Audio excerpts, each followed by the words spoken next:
Okay, me too. Thanks, honey. Resume. Shoot, I can't tell. Okay. You're recording too, Rieger? Of course I'm recording. I love it. You are something else. You've got the studio, right? I do. This is my backdrop is from Adam when he was doing Google Hangouts. Oh, I love it. His garden chatter. Hi, Steve. He's back there. Steve, Rieger said hello. Hey, Rieger. Hi, Love Bug. How are you? That's right. Looks like Just you Love figured it Bug. out, huh? Oh, gosh. Yeah. It's kind of dark. I think we got it. On me. That's all right. I'm outside, so I've got natural light going on.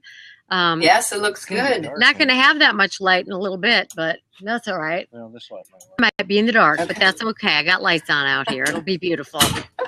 You know what, Rieger? I was thinking, we'll do the introduction in a minute, but I was thinking while I was getting ready for this, I was like, you know what? Neither one of us wears a whole lot of makeup. And so I was thinking that we are really, both of us are supernatural. And then I got to thinking, we're supernatural? We're not supernatural. Supernatural. I know I put lipstick on too. It's a big deal. Did too. It's a big deal. That's like the extent of it. I'm surprised you're home. You just got finished working. I rearranged my schedule a little bit so that I would not miss this. Good. Well, So I appreciate that happy very to be much. here. And I want to say hi to Laura and Diana and Alexis and Cheryl and anyone else who is joining us. And for hello, those everyone. who will be joining us on the ConnieCast. And it's been a few weeks since I've done one of these because I've been busy and traveling and speaking and doing fun things. So I want to introduce you, Rieger. Actually, I want you to introduce yourself, but I will say your name. ReegerCortell. How'd I do? Pretty well? Okay. Yeah, very good. That's it. R-E-E-G-E-R. Look at that fancy Rieger. microphone. That is really awesome. Oh my goodness. This is my Heil PR40. See, Heil PR40. Wow. I know. So Yes. just out of curiosity, With the why has it rough- got the little thing in front of it? The round thing. It's called a pop filter, so that when I Oh. click and snap, it diffuses it. And I really should have a foam thing over it. A microphone condom. I don't know. That's the only word that can come to mind right now. But a foam buffer goes over it to help with the sound as well. Very cool. There's only so much that I can handle. It's That's enough right. that I actually have this in the boom and the mixer. You can't see that. That's And very cool. I've got my recorder Awesome. here. And That little bitty recorder about- and this great big honking microphone. yes. We're going to get to why you have all that awesome equipment in just a little bit. Okay. And I want you to know that when I build my house, which is coming up soon, you're going to have to come and help me because I'm putting in a little bitty studio, recording studio. Okay. Oh, I'll be envious. If anybody looked on Facebook this past weekend, I posted a photo of myself sitting exactly where I am, which is, in all honesty, my bedroom. And the background that I keep pointing to is a pseudo wall that my husband built with, isn't it sweet? The flowers that I just picked. If anybody sees spiders or, pinchers We will or anything indeed. crawling, We will give indeed. a shout out so that I know to swat them. Awesome. Because this is my bedroom, and true confessions, it's not the neatest bedroom in the world. The pseudo wall. So I love that. Hey, look, I've got the a rustic background too. Yes, So the pseudo wall. that's my house. I have a You rustic do. looking You little do. house there. Okay. I actually did in part wonder if I could figure out quickly how to get this organized so I could sit outside as well. I didn't have enough time. I mean, literally, I just got home about 15 minutes ago. So you would have time to enough pick some sunlight to flowers get through the and hour. sit I down. probably won't, but it'll be all right. Yeah, it's okay because you're on that West Coast and I'm over here on the East Coast, and here we are. It's 5 o'clock somewhere, right? Mm-hmm. Yep, it's 5 o'clock here. I'm glad I'm not a drinker. It's 5:07 here. I've got my H2O as well. All right, let's carry on. So you are ReegerCortell, and I've known you how many years? Maybe 4-ish? Yeah. We met at the Your Weight Matters conference in Phoenix. It was in Arizona. Was that in Phoenix? And that was in the summer of 2013. I remember meeting you. We were introduced by Blanche Jackson. I believe her last name is Blanche. Yeah. Because I met her when I arrived there. I was there like at the conference just checking in, and they wanted to give me a T-shirt. And I just don't need more T-shirts in my life. Nothing against the T-shirt, but I just said no, thank you. I don't want the T-shirt. And so then she was right behind me, and she stepped up to the counter and said, "Can I have her T-shirt?" And they said, "No, actually, you can't." And then she sat down. I was then sitting at a table, and she sat down next to me. And she said, "Hi, my name is Blanche, and how are you?" And I said, "Nice." And she said, "Could it be okay if I could have your T-shirt?" And I'm like, "Of course you can have my T-shirt." And she said, "Well, they won't give it to me." And I just walked right up to the counter. I'm like, I changed my mind. Can I have my T-shirt? And so they gave me the T-shirt. And so then I was talking to her about my podcast because I had just launched it 2 or 3 months earlier. Didn't know anybody in the industry, and really had decided to go to Your Weight Matters almost on a whim. I needed some more CME for the year, and was reading about the conference and thinking, actually this seems like a really great conference, and it seems like it has a different spin on it, much more patient focused than the typical conferences that I go to that are all pretty hardcore science. And so she was one of the first people, literally the first person that I met. And so I was talking to her about my podcast, and she mentioned a postdoc in the doc. Cool. And so that's, and at one point she grabbed me and introduced me to you and Carrie. So, and the rest is, and I do remember the combined effervescent energy that you both had. It was just fun and light and energetic, funny. It was a good time. Interesting. So I thought, these are people I can hang out with. I didn't know. I guess we'll go ahead and start with talking about the podcast, because I wasn't aware that you really didn't know a lot of people in the industry when you started the podcast. Oh yeah, you do, my friend. You do. I still don't. I think you know everybody. I'm slowly getting there. I suppose to meet more people, which is great. I see that it was Laura Preston here. Oh my gosh, you don't know. Laura, You haven't I know your name. We've never chatted. It is time. Yes. No, I haven't. Okay.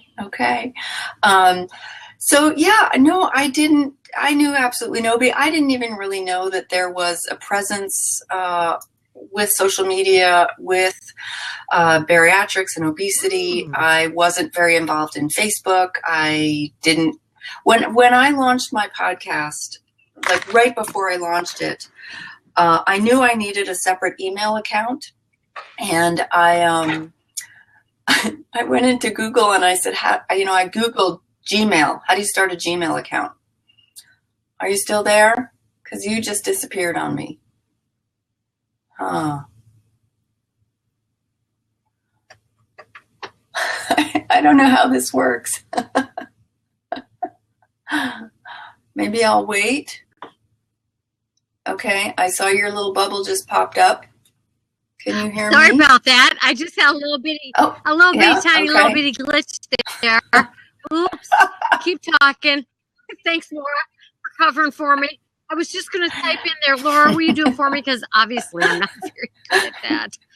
I was going to type in weight loss surgery podcast. Oh, okay. Now I'm just catching on that there's a thread over there. Yes. So I was profoundly clueless on how to do any of this. I literally did not even know how to start a Gmail Love account. it. I had to Google Wow. how to open a Gmail account. That was really in 2013 where I started from.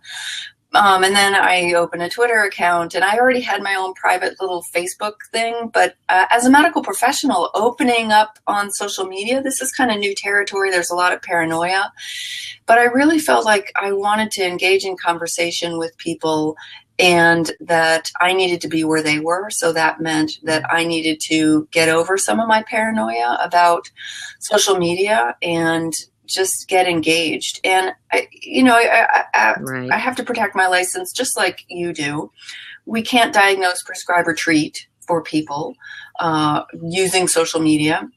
Even with my own patients, occasionally some of my own patients will email me to my Rieger at weightlosssurgerypodcast.com, and I'm immediately like, I heart you, but you cannot use this as a way to reach me. Please go through the formal channels in the office. But there's no rules against education and connection. So that was kind of that was sort of my very profoundly humble beginnings. And I started the podcast because I just felt that there was so much more that needed to be talked about, and that I had questions. And if I had questions, I knew that others had questions, and I know. Nobody else was doing it, which surprised me in 2013. And now I honestly, I kind of get it why nobody else is doing it, because it's like, it's a really hard thing to do. And it takes a tremendous amount of time and energy and effort and money to get the ball rolling. I had to take a course to learn how to podcast, and then I had to get my high LPR 40 and my recorder, and I have a very fancy mixer here that looks like it should go in the engine of a Porsche, and I literally know how to turn about 3 buttons of this mixer. but they're the most critical buttons. They're the only things I need to know. And by hook or by crook, I just have I've gone forward. Now, in the realm of podcasting, they say that if you survive your first 7 podcasts, you have statistically speaking a greater chance of not dying. There's this thing called podcast death, and it usually happens at or before episode 7. It just is looking at the realm of all the podcasts that have ended up in the podcasting cemetery.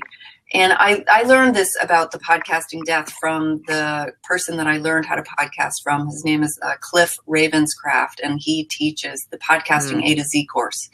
And that was the course that I took. And I just signed up for it, and it ended up being exactly what he sold it as, which was a way to teach me about podcasting and kind of take it to the next level as part of his tagline. So where was I going with that? Oh, so the podcast death. And so in the course, they all just talked about how many people start podcasts and then realize that it's so much more work than they realized it was going to be. And most of them don't survive past the 7th episode. And when I look at I haven't looked recently, but when I last looked, there were probably 30 people, maybe 40 people in the course that I took. Wow. And I would say at this point, there's less than 10 of us that are still podcasting. Congratulations, by the way.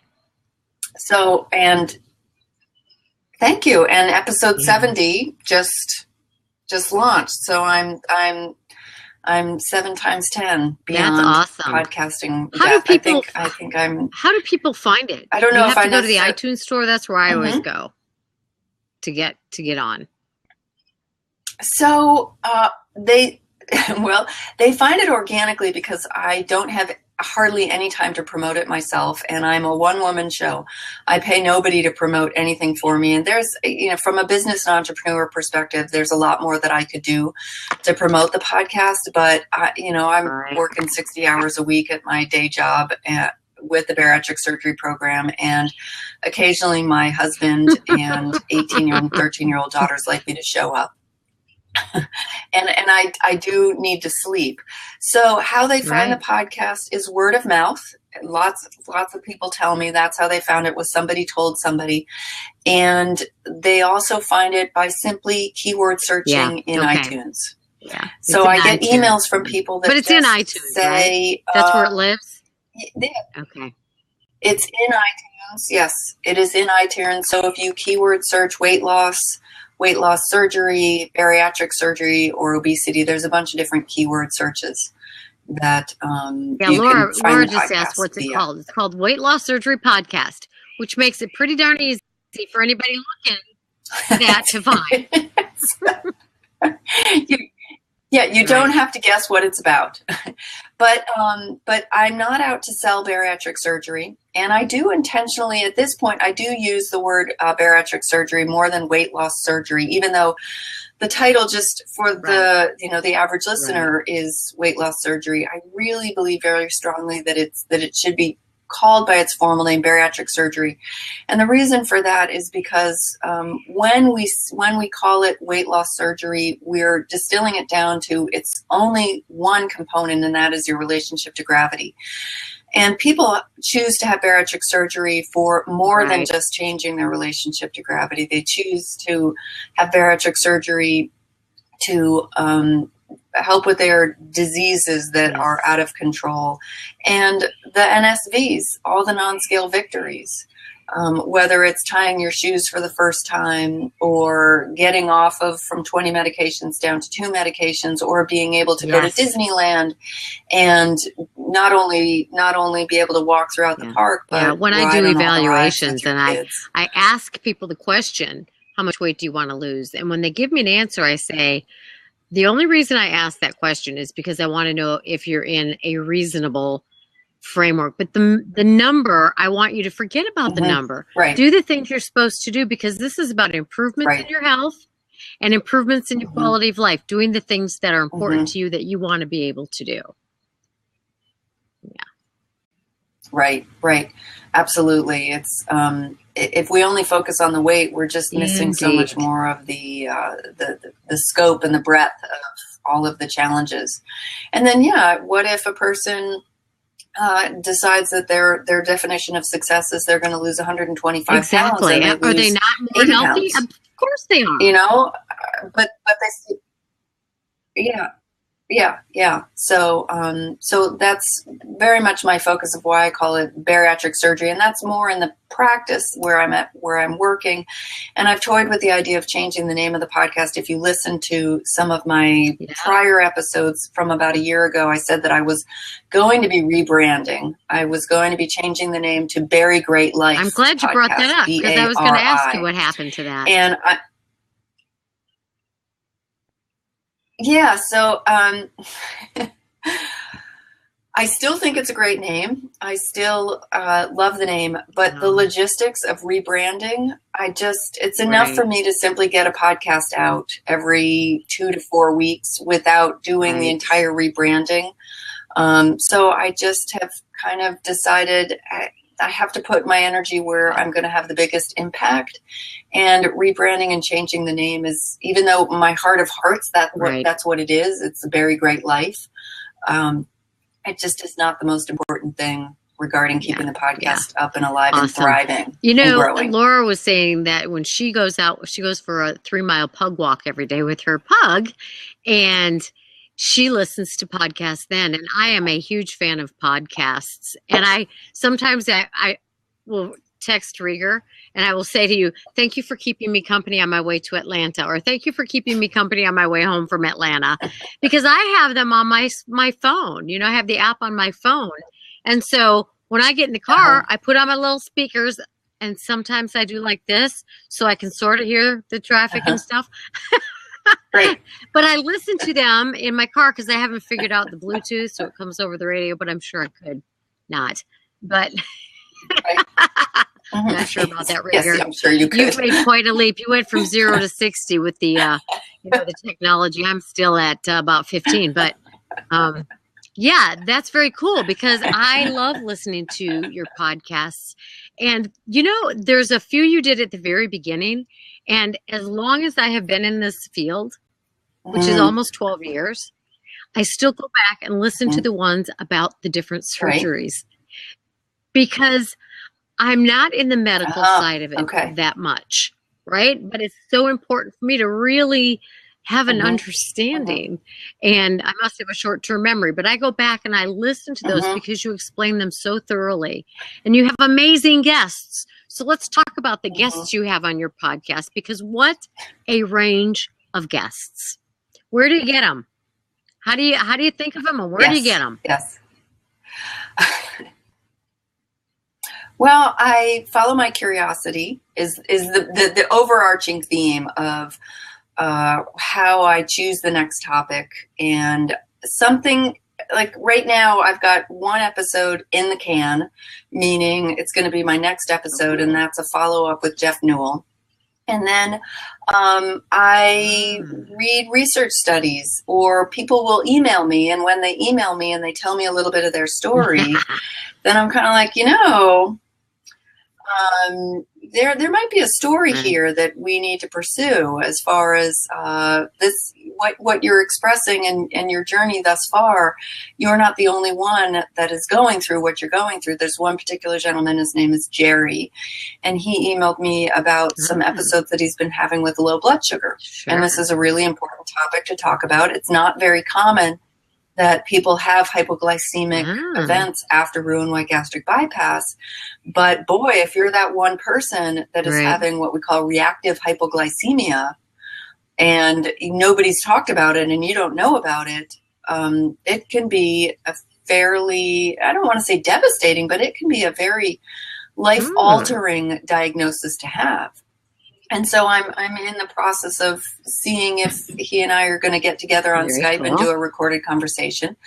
I've already asked him, and he's offered up yes, but it's just a matter of logistically. And then I've got a little sticky here that says Dr. Kushner. I'd love to have Dr. Kushner on. And I've a recent episode with Dr. Raul Rosenthal. I didn't know that I was going to be asking him to do an episode, but he wrote what is it called? Letter from the president, because he's the president of the ASMBS right now, the American Society for Metabolic and Bariatric Surgery. And he wrote a letter from the president talking about fear.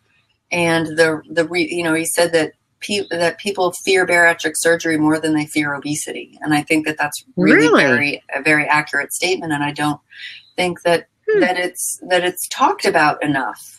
I think that we need to kind of get into some of the emotional aspects of what holds people back from choosing bariatric surgery and talk about it and have real honest conversations.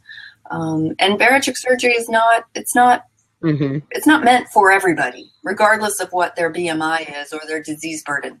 I think just because we can do bariatric surgery on people doesn't necessarily mean that we should, or that we should do it at the first available moment in their life. I think that there has to be education and appropriate timing for a person. That I feel really strongly about that in the conversation with people. That if the only thing, I wrote about this on my Facebook, my Weight Loss Surgery Podcast Facebook page recently, that if the only thing that a person is willing to change regarding bariatric surgery is their gastrointestinal tract, well, then maybe that's not the right timing for them. Yeah, that's a job that I face frequently, is telling people, clearly you need the surgery for your health. And I want you to have the surgery, but I want you to have long-term positive results. And in order for that to happen, it seems like you might need to do this or this or this or this. They're not always very happy at the moment, but very often later on, they're grateful. Absolutely. We do medical weight management in preparation for bariatric surgery, and I'd say about 60% of our patients are required to do medical weight management prior to surgery. And it's anywhere from 4 to 6 months. Sometimes it's a little longer, depending. And I would say to a person, they all are very frustrated or, regretful, but that's not the right word. They're just frustrated that they feel like the most important decision that they've made is to have surgery, and it's taken them years to get to that point, and then they're just ready, you know, like, oh, okay, I've decided, let's go. And then we say, well, yes, but your insurance requires 4 to 6 months. And I will tell you to an exact person, 100% of the people that do our medical weight management prior to surgery are so thankful that they took that 4 to 6 months when they get on the other side of the surgery. I mean, every single day that I'm in the office, and they say to me, you know, I didn't want to do the medical weight management, and I'm so glad I did. And it's not about the weight, you know. Ironically, the insurance company is doing it because, you know, like, okay, it's about the weight. For me, it's not about the weight. It's about preparing for this transformative event from which you won't ever go back. And I traditionally refer to it as it's like moving to China. And why I picked China, I don't know. You know, because most of us, I don't know, I could look at the listeners here. I'm going to presume that most people are Americans, that we are moving to China would be a pretty radical thing for people. And so if I were to say, okay, why don't you move to China next week? You'd say, okay, well, you know, and you want the life that you're going to have in China. You want all the things you're going to have, this fantasy version of it. But you'd also want to learn the language, and you would want to try the food, and you would want to meet people that have been there. And you'd really want to do some soul searching, because when you go there, you're not coming back. And the reality is you're going to miss some of the things that you've left behind, despite the fact that you consciously are getting on that plane and going to the other side. And I recently had a patient tell me, you know, I totally get the moving to China thing. And this was somebody who was post-op. And they said, but I got to tell you, I think you're a little off the mark, because I really think that it's like moving to another planet. Like, yes. Okay. So I do think that preparatory time of getting ready, you know, the whole body, mind, spirit thing of preparing for this change really, really supports people. And it's prior to surgery, it's not about the weight. It's great if you do lose weight, but not everybody physiologically is going to be able to lose weight. And that's just the nature of obesity. Some people's obesity is resistant to, you know, changing their nutritional plan and increasing their physical activity. And some people's weight just isn't going to drop. But if they're just doing that thing, that how I ask people, what I ask them to do is, I want them to consider or pretend that bariatric surgery has already happened. It's already done. And it happened 3 months ago. And so you're already recovered. You're already back onto whole foods. And so when you wake up in the morning, ask yourself, if I'd already had bariatric surgery, how would today be different? What would I do differently today in order to support the surgery? And I'm very clear. I don't ask them, please don't eat like somebody who's had bariatric surgery. You know, the portion sizes specifically. Don't eat the tiny portion sizes, because that won't work. You'll have too much rebound hunger. You'll be hangry, or I heard a new term. Has anybody heard the term? I have not heard it. Hypoglycemia. Perfect. Yes. We all know. Yeah. I'm like, yeah. Ooh, that's I know an awesome term. Yes. I know. Isn't it great? Let me see. I can't see the threads of people, but in any case, if you've heard that term, give a shout out. So I just really ask people to consider as if it's already done. And this was something that I heard with an interview, and I'm sorry, I don't remember the gentleman's name, but it was on Krista Tippett's podcast On Being, which I am a devotee of Krista Tippett's podcast On Being.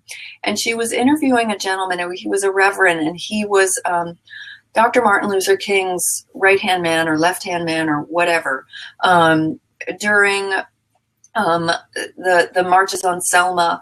And they were talking about what it took to engage people and to really get them to embody this new way of being, as if equal rights had already happened. And they said that was the perspective that they had. They just all embodied this belief, a deep belief, Love it. that it had already happened. And therefore they were Love going it. to live that way accordingly. And I love the expression, Yes. energy flows where attention goes. Energy flows where attention goes. So what are you focused on? If you're focused on the fact that it's already happened, then you're going to manifest it. You're going to live Right. that reality every single day.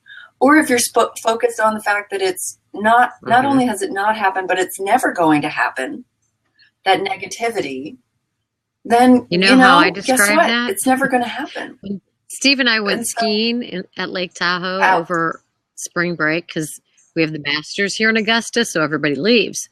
So we went skiing, and neither one of us are very good skiers. So there was a ski patrol guy, I guess, standing around, and he decided he probably should join us for about an hour. So one of the things he said was, because there was this real narrow spot, and we were like, there's, this is a mountain cliff. He said, don't look where you don't want to go. Look in the direction where you want to Right. go. And that's kind of energy flows where the attention goes. Right. Positivity. You move in the direction of your most dominant thought. Yep. I almost got into a car accident not too long ago. It was about, 5 o'clock in the morning, and I was driving right near my house, right? Most accidents happen within one mile from your home. That was me. So I'm driving exactly where I always drive, turning right the way I always go, and I pulled out right in front of a car. Now this was wintertime, so there were headlights. Right. I wasn't on my phone. I wasn't texting. This car was right in front of me, and I didn't see it because I wasn't expecting to see it. Right. I didn't expect to see it, so I didn't see it. So the opposite is always true. Whatever you're expecting to see is what you're going to find. So are you going to expect to find love and kindness and joy in your life and people that are there to support you? I promise you will, if that's what you're expecting to find. And it's also, that's who you are. That's right. That's the energy that you give out into the world. That's right. And what you give is what you get. Absolutely. We've talked about this philosophy one before. One of your podcasts, and there's some other things I want to talk to you about, but I just want to mention this to everybody. And this, of course, this ConnieCast will be available on YouTube so people can watch it. So hopefully a lot of people will hear this. But one of your podcasts that really helped me as a professional in this field the most was the one that you did with Sarah Bramblett on lipidemia and lymphedema, right? Lymphedema. I learned so much. Yeah, there you go. I talked to one of the physicians, the medical weight loss doctor in our office, and I said, "Are you aware of this?" And he said, "I'm just learning about it." And so I think that is so important. You talked about resistant weight loss resistance or whatever you called it. My gosh, I learned so much from that. So your podcasts go in all different directions, and some are entertaining. All of them are entertaining to some degree. Yes. But they're, some are very educational. Some are just, excuse me. You'll just learn things that you wouldn't have thought of. So, along those lines, I mentioned that I do follow my curiosity, and because I'm basically kind of the only one in the space that, I don't have to choose a niche. It's enough of a niche that I just say I'm focused on bariatric surgery, although the tagline is we talk about obesity and bariatric surgery one episode at a time. So I don't even feel obligated to specifically talk about bariatric surgery alone. And again, I'm not promoting bariatric surgery. I believe in it. I think it's a great procedure that transforms lives, but I'm not out to sell bariatric surgery to anybody. I want people, if they're considering it or have had it, to have education and be engaged in some conversation about some things that are the blessings that can Right. come along with it and the challenges that can come along with it as well.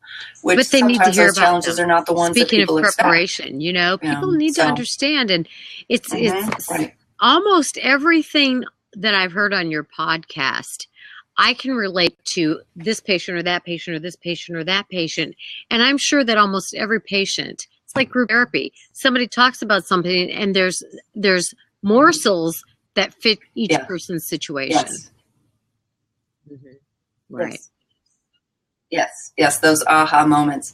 And I just saw that Laura asked a question, do you post them weekly? I don't.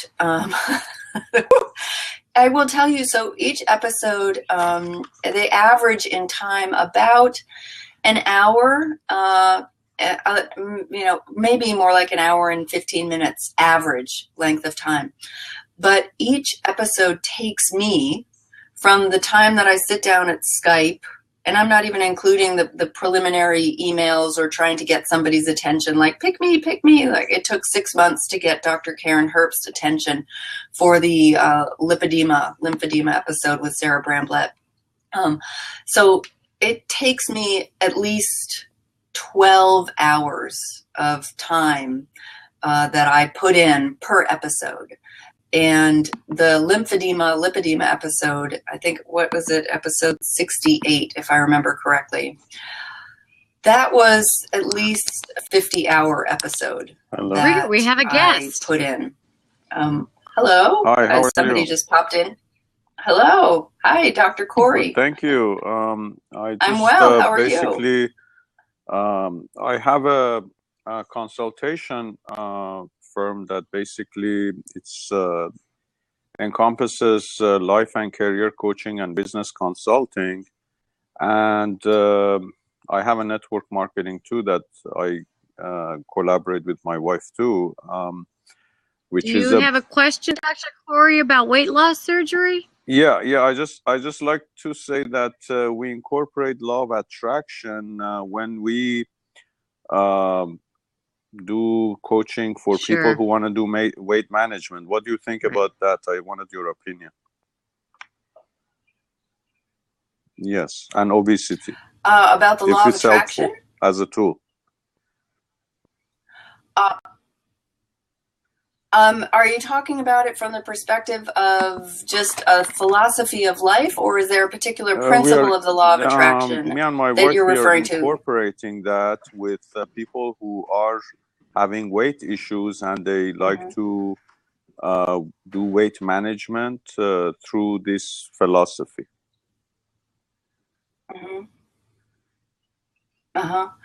Well, as I stated, I absolutely believe that what you are focused on in your life is the energy that you're putting out. If you're focused on negativity, if you're focused on catastrophizing, if it's going to happen, it's going to happen to me, that's going to be the thing that is going to come back to you in your life. And, you know, these are not hard and fast rules. And obviously these are theories or principles by which people can live their lives by. And I don't mean to minimize that, excuse my French, but that crappy things don't happen to people and that people are not victimized in horrible ways. I mean, I hear some horrible stories, and I know that Dr. Stapleton does as well, of things, just people have really hard pasts. And I don't believe that they cosmically attract that to themselves, particularly if they're children, you know, where a child is victimized. I do not mean to imply that we attract that. So I do think that terrible things, trauma and accidents can happen to people. But once we're adults, we have choices of who we're going to be today and how we're going to live from this day forward. And if we're choosing to carry our past forward and have it affect the decisions that we make today, and then we're resentful or wondering, why does our past keep creeping up, but we're the one that can't let it go, that's where the onus of responsibility really comes in to each individual person. We are the sum and total of the decisions that we make today and then tomorrow. I'd also like to add, perhaps that answers your question. Psychological. Basically, it has. Go ahead. Okay. I was just wanted to say from a psychologist perspective, you know, I think I totally agree with what Rieger said. I think, you know, the law of attraction, there's definitely something to that. But like the book that came out some years ago, The Secret, it was irritating to me because it was just the law of attraction, but they said nothing about the effort it takes to get what you want. So I think it's more than just focusing on what you want. It's getting up off your behind and doing what it takes to get it as well. So I just wanted to add that. Right.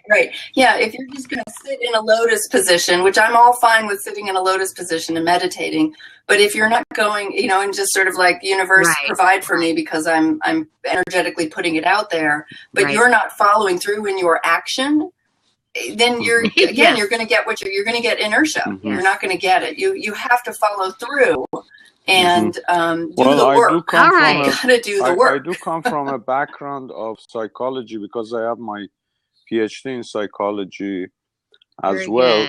But one thing I learned after my credentials is that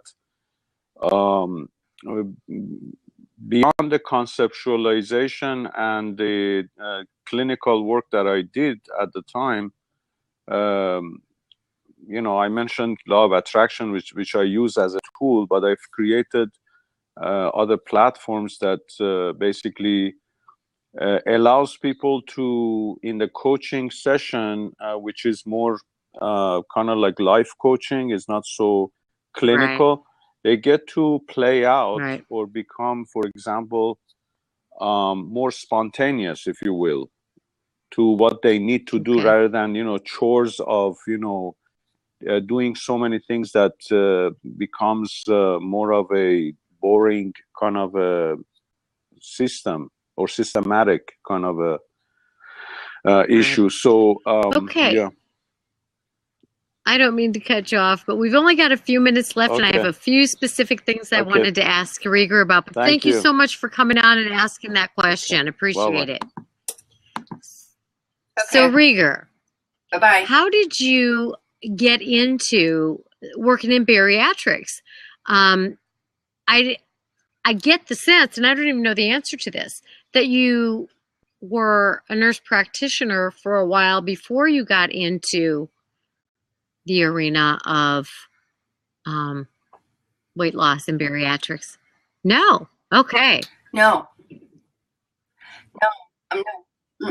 I graduated with my master's degree and nurse practitioner degree and went straight into bariatric surgery. Never worked in any other capacity as a nurse practitioner. I was a registered nurse for 10 years prior to becoming a nurse practitioner, and I worked the first 5 years on an oncology floor, inpatient oncology. Yeah, so I like transformation, and I like to have real conversations, cut to the chase. And when you're working in oncology, you know, they're hard conversations. Not everybody has a prolonged life with the diagnosis of cancer. But regardless, a lot of times around oncology and cancer, they cut to the chase. You can have very real conversations very quickly with people. And that's absolutely what I thrive on. And I always have thrived on that. But the reality is floor nursing is very hard. And so after 5 years of floor nursing, even though I loved oncology, I was ready for a career shift. And I then, through the job, went and became a wound ostomy nurse and did that for 5 years, primarily focusing on wound care. So while I was focusing on wound care, many people with obesity also have chronic wounds. Whether a lot of the chronic wounds are venous insufficiency wounds, so lower extremity leg issues. Sarah Bramblett talked about the wounds, the cellulitis that she would have on her lower legs. It's very common for people. And so I would be tending to a person's wound, but clearly to me, obesity was a primary issue that was stalling or delaying or caused the wound. But I never had time to focus on it, and I didn't have much education on how to talk to people beyond, just eat less and exercise more. You know, I didn't know much more than that at that point. Physicians don't get training. Well, nurses, maybe it's different now, but nurses don't get a lot of training in obesity care as well. So I decided that I wanted to become a nurse practitioner so that I could focus on wound care. And I had been in the program about 2 or 3 months when one of the surgeons that I had been getting to know over the years as a wound care nurse came up to me and said, "Hey, we're starting a bariatric surgery program. When you're done with your NP degree, would you like to join us?" And I said no. And the only reason why I said no is because I just had my focus that I was going to become a wound care nurse practitioner. But then I kind of thought, well, wait a minute. Actually, if so many of the wounds that I'm seeing are related to obesity, how about we just start treating the obesity? And then, ergo, the wounds are going to not even manifest for people. So I wrote one paper on wounds when I was in school for my NP. And every single subsequent paper I wrote on obesity. I wrote a unique nursing theory, which one day I'd like to test and get out into the world, called Embracing Health Life Change, which looks at women in weight. And so, yes, I'm going to show Dr. Stapleton my and I'll share with you my theory. Unique psychology theory about it, and we'll merge them. Okay, let's do that. I think that would be great.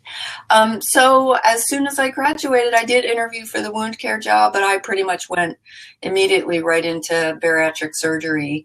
And but the job morphed very quickly. I was also a surgical assist. I still am. I stand across from the surgeon in the operating room. I'm the other set of hands in the abdomen or doing whatever the case is. I was on call for a third of the month, a lot. No quality of life. So after 5 years of that, I decided I need to renegotiate my job and I need to do something different. And I know I want to focus on bariatrics surgery 100%. And I was also listening to a lot of different podcasts and motivational podcasts and entrepreneur podcasts. And I got curious one day in 2013 and said, well, I wonder who's doing a podcast on bariatric surgery because I want to listen to it. I have a lot of questions. And I was just astounded to see that nobody was doing a podcast on bariatric surgery. There was nothing new and relevant. There were podcasts that came through universities that were, registered dietitians saying, okay, now you're at 2 weeks post-op and you should be doing full liquids. I mean, it was just so, I'm sorry, but just boring. Like, nobody's going to listen to that. I didn't want to listen to it. So I thought, well, there's so many stories here that need to be told. And somebody needs to launch a podcast on weight loss surgery, on bariatric surgery. That's a lot of work. I thought, really? Really? Like, my agnostic self, I'm like, really? Wherever you are, I don't have time. I don't know I didn't know how to open up a Gmail account. I really thought I was the only one. But no, I know, like totally clueless. What it took for me to get signed on to this blab, thank goodness, for my husband, so in any case, by hook or by crook, I figure it out, right? I've got some self-efficacy. I may not know, but I'll figure it out. And so I launched the podcast because nobody else was doing it and it needed to be done. And I didn't know anybody in the field. And I did have those naysayer voices that are like, well, who are you, little girl, to be thinking that you should be launching a podcast on what do you know? And I'm like, well, I know what I know and I know what I don't know. Right? Which is a really important difference. And I'm okay with what I don't know, but I want to know more. So I'm going to launch a podcast because there's more conversations that need to be had and nobody else is doing it. And I'll bet you have learned a lot. So I'll do it. I'll bet you've learned a lot. I'll bet you've learned a lot yourself. Yeah. I've learned a ton. I mean, it's radically how amazing. Changed my practice. Yes. Yeah.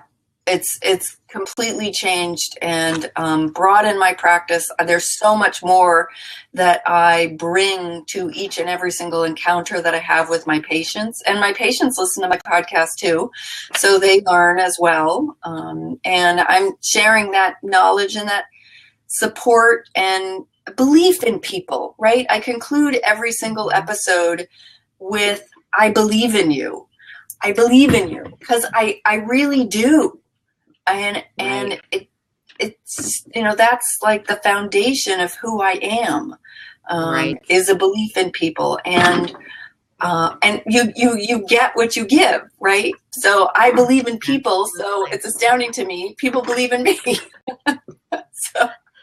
So there it is. Indeed, they do in many, many ways. Okay. Can you tell everybody about this video? I've been posting it and posting it. I hoped people have been watching it. A disease called obesity. Jeff Newell just joined. Hi. Oh, and Laura Preston says, love the video. Oh, thank you. Jeff's in the video. Yes. So for those of you that have seen the video or haven't seen the video, right? It's in YouTube, and Connie's been linking to it. It's a 5-minute long video. I never, it was entered into the competition called It Starts Now, put on by the American Society for Metabolic and Bariatric Surgery, and it was last year. And I remember seeing the promo for there's a $5,000 first place prize and make a video. And I posted it on my Facebook page for the Practice Southern Oregon Bariatric Center. And I posted it on the Weight Loss Surgery podcast, like, hey, here's an opportunity. Tell your story. Never in a million years did I think, you know, that I would create a video. And then 2 sentinel events happened. In August, Dr. I Am Sorry, and his official name is Wakas Khan, created a video called Miss Fatty. And it was a horrible, horrible video that he kind of billed as satire. And I learned about it. I was on vacation, and I learned about it because it came up in my email feed from the Obesity Action Coalition calling for immediate action from their followers to respond to this shaming video, because it had been posted on Dr. Kevin MD's website. As you know, he promoted it, and he promoted it with the tagline of, this video will make you feel sorry for physicians that treat people with obesity. I was like, oh my God, are you kidding me? Like, what? Yeah. How is this even possible? And I watched the video, and it was just, it had every horrible stereotypical trope, and it was shaming, and it was disgusting. I felt that this gentleman needed to be reported to the American Medical Association and brought up and possibly have his license revoked. It was that horrible. I mean, how could he how could he hold his head up? And so I responded, and hundreds of people responded, and the video was taken down and is no longer available for public viewing on his website. He never apologized. He never formally apologized for the video. And and Dr. Kevin never apologized either. He just sort of kind of backpedaled and acknowledged that, okay, maybe it was inappropriate and offensive, but he never posted an apology that he was in error for promoting this video. So that was that. And I thought, gosh, as a medical professional, he should know better. Right? He should have, in the very least, he should have empathy and know what he doesn't know, right? I mean, that's what makes medical professionals safe. You know what you know, and you know what you don't know. And if you don't know it, you don't pretend that you do know it. And you start asking questions, and you learn more information. But he didn't do that. He thought he knew. And so that was that. And then it was about 4 weeks later that Nicole Arbour is that her last name? You know, the Canadian who kind of bills herself as a comedian. She posted a very shaming video also called Dear Fat People. And again, I just thought, God, she's so ignorant. She doesn't know from what she's speaking. And she thought it was funny, and it was nothing about it even remotely humorous. And I've got a pretty good sense of humor. Like, I'm in the operating room. Yes. I can handle crass, humor. Yeah. I got kind of a 13-year-old boy in my brain, so I can run with the best of them. So I'd like to think I'm not easily offended. I'm yes, but this topic was just so off the mark. And she concluded by attacking a child with obesity. Oh, And gosh. so I'm just sitting there kind of stewing in my anger over both of these videos back to back and just thinking, somebody needs to speak up and say something. And there was no conscious decision. I just opened up a Word document and I just started writing. And it was my rebuttal, what I would want them to know. Awesome. And I honestly don't remember writing the script for it. I know I did. It took me less than an hour to just blah, blah, blah, blah, blah, and it was done. And I read it when it was done and I thought, I think I kind of have something here. I think I have a story that needs to be told. But I realized, I couldn't tell it because the fact of the matter is I'm not somebody who's affected by obesity. And I'm very clear on the fact that it's not because I do everything perfectly. Right. It's not because I got up and went to the gym at 4:00 this morning and all I eat is celery. Like that's not, my body just doesn't hold on to adipose tissue. I'm clear on that. I don't take credit for the size of my body. Yes, I generally eat well. Yes, I generally move my body through space, but that doesn't mean that people who are affected by obesity don't also do those things. Right. Because they do. Right. I'm very clear on that. But I knew that I couldn't, the video, the script was written in the voice of the person who is affected by obesity. So I thought, okay, well, I need to do something with this. So I reached out to the people in the video and I said, I've got an idea for a project. Would you like to partake of this? And every single person that I asked immediately just said yes. Walter Medlin, he was so sweet. He just said, all I had to see is, an email from Rieger saying, would you help? And he was like, my answer was yes. I'm like, oh, that's so wonderful. Sweet. Yes. But everybody was like that. Nikki Mossy and Pandora and Jeff and Lindsay. Some of the people in the video are people that you wouldn't know from social media because they're people that I know from my office. And so I reached out to them as well and just said, look, this is kind of a thinking out of the box sort of project. This isn't a typical thing as your provider that I would ask, but would you like to be a part of this video? And so everybody said yes. And I just literally carved the script up and tried to sort of fit it to a little bit of the story that I knew about each person. That's wonderful. And I think that part worked out quite well as well. And Lindsay, who's the very beginning of the video, she's the woman that says, I have a disease, and she's the very last person. She was the editor that helped kind of slice and dice. She did the final editing. And we submitted it to the American Society of Metabolic and Bariatric Surgery's video contest. I was on pins and needles for about 2 weeks, waiting to find out. No, actually, I'm sorry. It was like 6 weeks. Waiting to find out the results.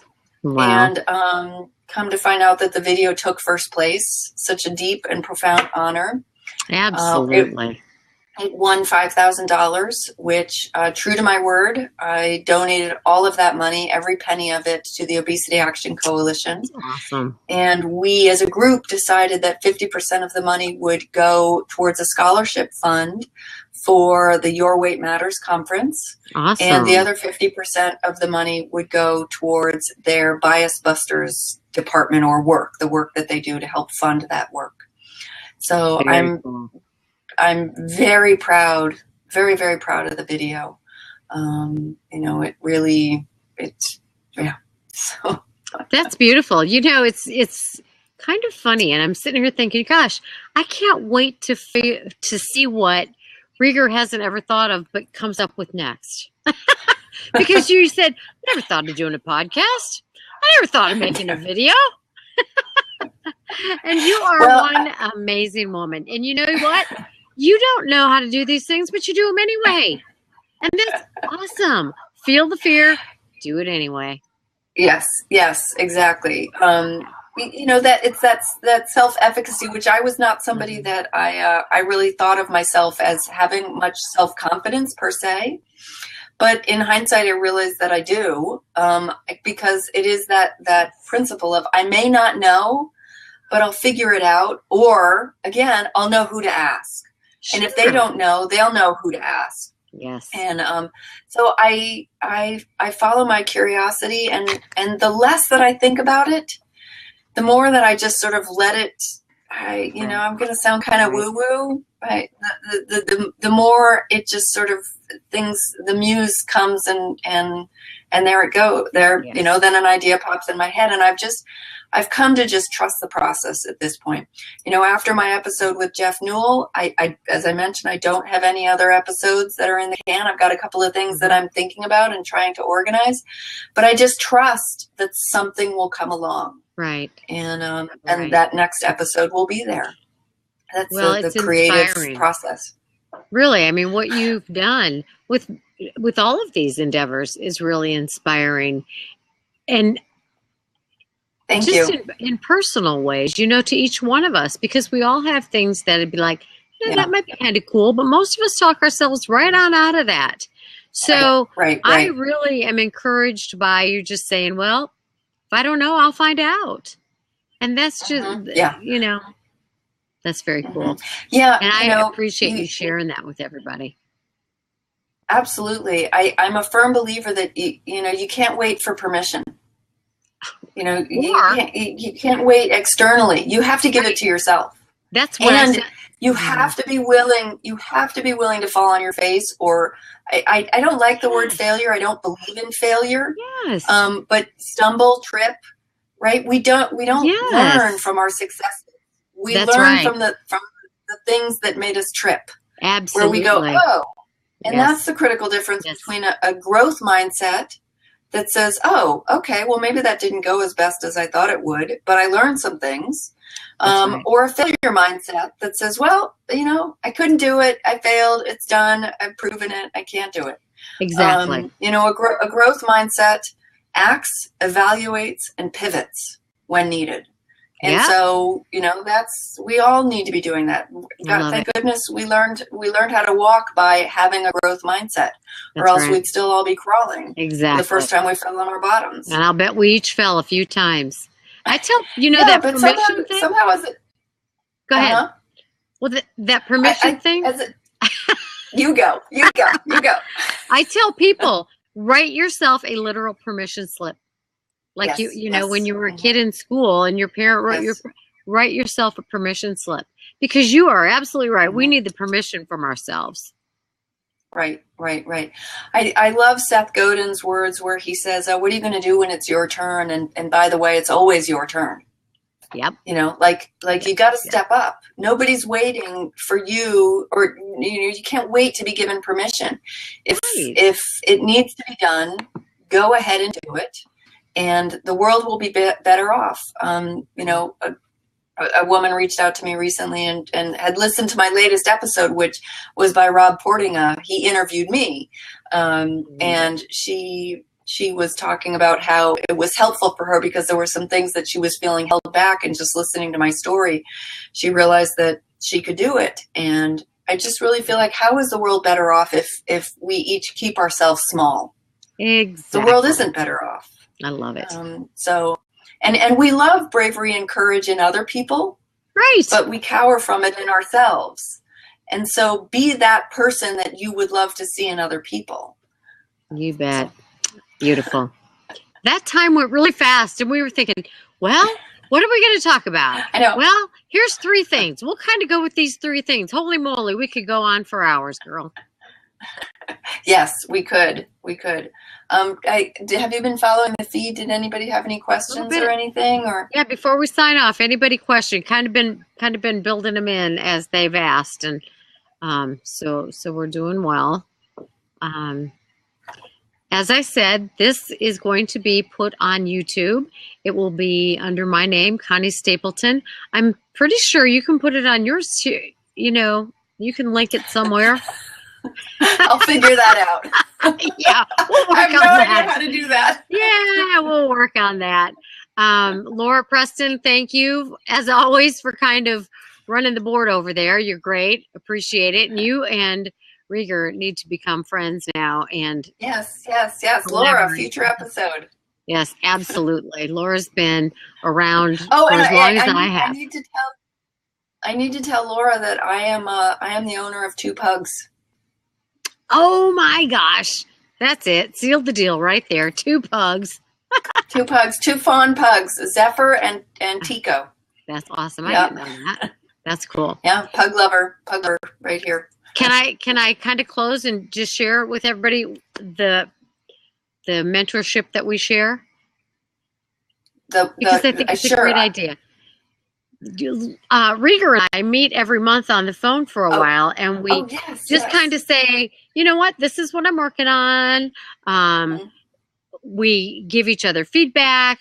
We share ideas about the projects that we have going on. We just kind of check in and say, how you coming with that goal? It's just been a really tremendous experience for me. It's helped keep me on track.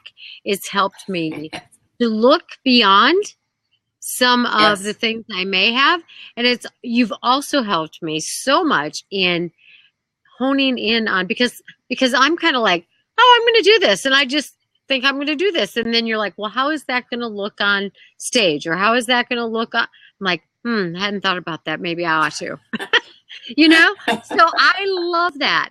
So find yourself a bariatric buddy or a peer professional or whatever it is, because it's really been a great thing for me. And I appreciate you very much. Yeah, me too. It's our own personal or private little mastermind group. That's how I view it. You're my accountability buddy. Yes. And it's not so much that we're sending each other emails between the month and just saying, okay, come on. It's more the conversation that I have in my own head.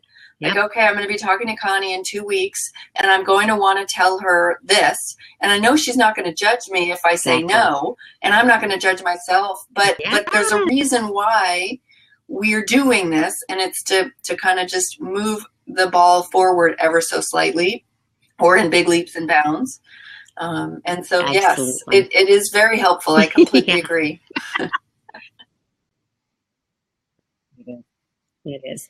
Okay, thank you so much for being with us tonight, and I will let you know as soon as this is postable.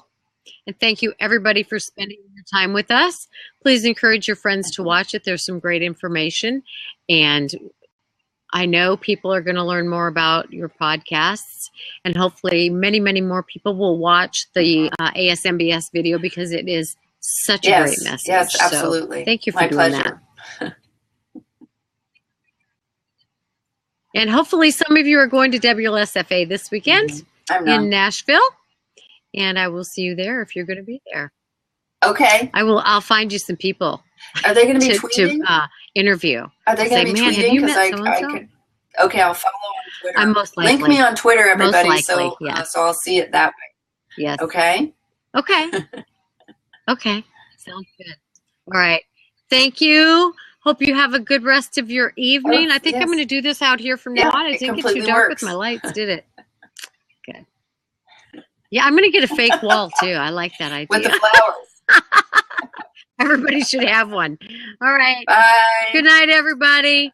We will all talk soon. Take care. Yes, Rieger believes in you. I do, too. But the most important thing is that you believe in you. Okay. All right. Bye-bye. Good night. Thanks, Rieger. Bye.